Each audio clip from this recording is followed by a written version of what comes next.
What's up, everybody? Matt Kajeski here, back again with the Odd Shopper channel, talking college basketball betting picks. We're doing our daily videos. Today is Thursday, January the 19th. Almost forgot the date. Excuse me there. But before we get started, make sure to hit that thumbs up button, subscribe to the channel, and hit the notification bell so when this goes live.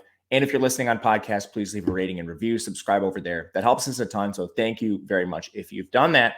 And before we get going, we have a no-brainer offer from our sponsor, DraftKings Sportsbook.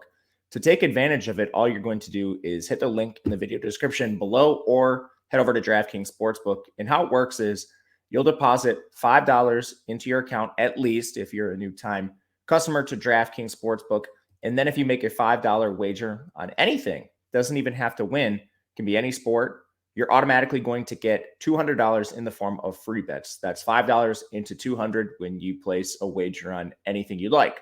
Limited time offer. This does end February 12th, so make sure to take advantage of this right now. It's literally $200 free dollars into your account. All right. Thursday night slate. It's a interesting slate. It's a lot of Big Ten and Pac-12 games. We're going to start with some of the marquee games, and then, of course, with a limited schedule of primetime games, we will get into some of the greasier options on the slate. We'll kick things off in the Big Ten with Indiana taking on Illinois. This is a spot where I like looking at the total here, seeing 144.5. Like over on this, and there's a couple of reasons why. Mostly it comes down to pace. Both of these teams play pretty fast. Again, we like to point out league average possessions per game is around 70. You have both of these teams around 72.5. So we know we're going to get some fast pace here, but then defensively, I think this is why people might have some pause at first. You have Illinois ranked 10th in defensive efficiency. We'll talk about that a little bit. And then Indiana's 63rd, which I think is inflated. And the main reason why is they're playing without two of their better players in Race Thompson and Xavier Johnson. Race Thompson in particular is key to defending the paint for this team. Indiana actually ranks 37th in interior defense this year. Without Race Thompson, they've been an absolute sieve. And then they already ranked 211th in three-point defense. So his loss in particular, I think, is very important here. But it's still an Indiana team that can score the ball. You have Trace Jackson Davis, of course, stud, maybe player of the year in the conference. We'll see. Miller Kopp is good at shooting threes. You have Jalen Hood-Schifino good at shooting threes. And that's really the thing with Indiana. This team can shoot. And they can shoot well. Right now, you have Jalen Hood-Schifino, 44% from three. You have Tamar Bates, 40% from three. You have Trey Galloway, 44% from three. Like, this is a pretty good team shooting threes. Even Miller Kopp is 45%. And now, a lot of these guys aren't playing full minutes. A lot of them aren't, full-time players in the offense. But it's a lot of shooters on this team that could potentially capitalize on an Illinois defense, which is strong, but they're a little weaker on the perimeter. They rank 73rd in perimeter defense here. But all this boils down to me is when you see this team, Indiana that is, without Race Thompson and without Xavier Johnson, they've been an absolute sieve on defense.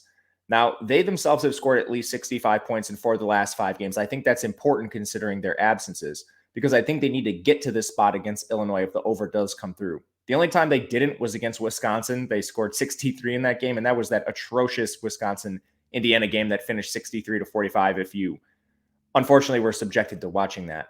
But a lot of those teams that they scored at least 65 points and came against decent defenses, like Northwestern was in that span. They're 15th in defensive efficiency.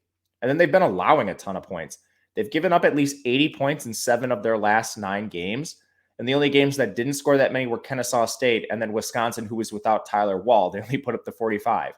So basically, you have an Indiana team that's scoring still moderately to above average without those players and giving up a ton of production without them on defense. So my question is, can we get to like a 75-65 game as a baseline? That's 140 points and then get above that.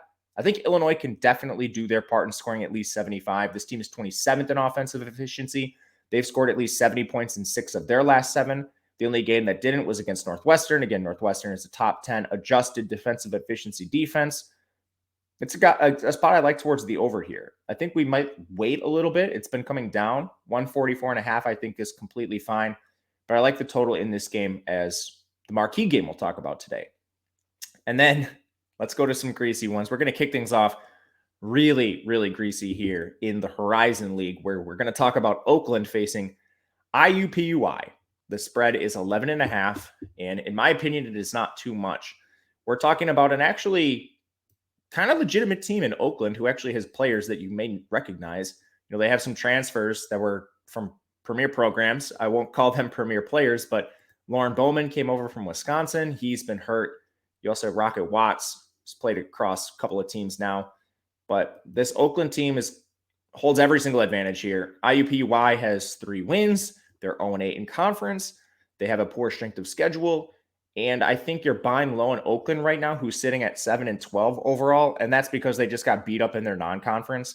If you look at them in conference, they're 5-3. Up at the top, there's a 4-way tie at 6-2 for the lead. So Oakland's still very much in this. Some good wins in conference. Their strength of schedule is 145th. So again, they're very much playing up to competition here. But you also have IUPUI pretty injured. They've been without Bryce Monroe almost the whole season. But in their most recent game, Dalen Hamilton didn't play, and neither did Ahmad Jarrad. Those are 2 players that get around 20 minutes for this team apiece. And unfortunately, it's IUPUI. We're not going to have consistent injury reporting. I don't even know why they missed the game, but they didn't play. And I guess we're going to call them questionable here because there's just no reporting. Anyway, you have 3 legitimate contributors for IUPUI out. It's a team that has 3 wins. If we want to dive into stylistics, every single advantage favors Oakland. IUPUI is outside the top 350 in offensive and defensive efficiency. For comparison, Oakland's 190th in offensive efficiency, 342nd on defense, so nothing great there. But this team is good on offense. They're 55th in 3-point attempts per game, 2-point percentage. They're right outside the top 150. This is a team that does have advantages.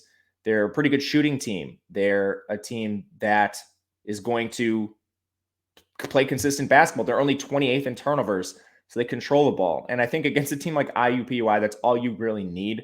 11.5 is not enough points, in my opinion. We'll back Oakland here. From there, we're going to continue with our greasy things. We're actually going to talk about 2 games here, and we'll kind of do them rapid fire, but I think there's value on some Conference USA. We have Charlotte taking on Middle Tennessee State. Charlotte +2 right now. They are the road team. I think that is the biggest thing to think about here, but both teams fairly healthy. Charlotte's the higher ranked team really across the board, no matter where you want to look. Ken Pom, Charlotte's 107. Middle Tennessee is 132. Offensive efficiency, Charlotte's 50th. Middle Tennessee 173. Defensive efficiency, Charlotte's 84th. Middle Tennessee is 134th. And then really across the board, you have these advantages. Charlotte is strong on the interior, 53rd in 2-point percentage. Middle Tennessee, 144th in defending that. Charlotte is 20th in 3-point percentage. Middle Tennessee, 318th in 3-point defense. We're grabbing Charlotte as an underdog here. And the strength of schedules are relatively similar for these teams. These teams actually already played each other this year. Charlotte won 82-67. Now they had the home court advantage. You also have Middle Tennessee fresh off an overtime game against UAB on Monday. Now, Charlotte played on Monday too. They lost, but Middle Tennessee playing in overtime isn't exactly great. This Charlotte team is awesome at shooting, 19th in effective field goal percentage. That's going to keep you inside every single game here. So give me the road team. We'll take the points with Charlotte. And then last one, we'll talk about this one quick. Rice takes on North Texas. We'll be backing Rice +10. Love North Texas as a team. And basically, I think North Texas wins the game, but I don't think it should be double digits. You look at conference play for both of these teams. Rice only has 2 conference losses. They were both extremely close. They also lost to Texas in overtime. North Texas also has 2 conference losses. They were both against FAU, who probably wins this conference, honestly. But they have plenty of single-digit conference wins, though. So margin of victory, that is. North Texas is a slow team, which I think plays into the +10 for Rice. These teams are actually like polar opposites in terms of pace. North Texas is one of the slowest teams in the entire country. They only average 60.5 possessions per game. Rice is one of the fastest, 75.4 possessions per game. But ultimately, North Texas is favored. I think they're going to slow this game and draw Rice into more of a slugfest. If you're getting 10 points in a slower game, the game only has a total of 130. That definitely suits Rice with the points. And then from there, Rice is the kind of team that's always live in these games. They are ranked 73rd in offensive efficiency. They're 21st in 2-point percentage. They're 99th in 3-point percentage, 74th in 3-point attempts. Now, North Texas plays good defense, but this Rice team is a solid shooting team, which always keeps them in games and makes them live for a backdoor cover here. So we'll take the points with Rice. double-digit underdog right at 10. Think that's completely fine. But that'll do it for us today with the Odd Shopper channel. Thank you guys for watching. Leave a comment. Let me know what you think of these picks. Anything in the big games, let me know there. We've got UCLA on deck, a lot of Pac-12 games, a lot of Big Ten games. Would love to hear it. Hit the thumbs up button, subscribe on the way out. If you'd like to follow me on Twitter, I'm at Matt_Gajewski. Always want to chop up some college basketball there. Otherwise, we'll see you guys tomorrow. Until then, good luck.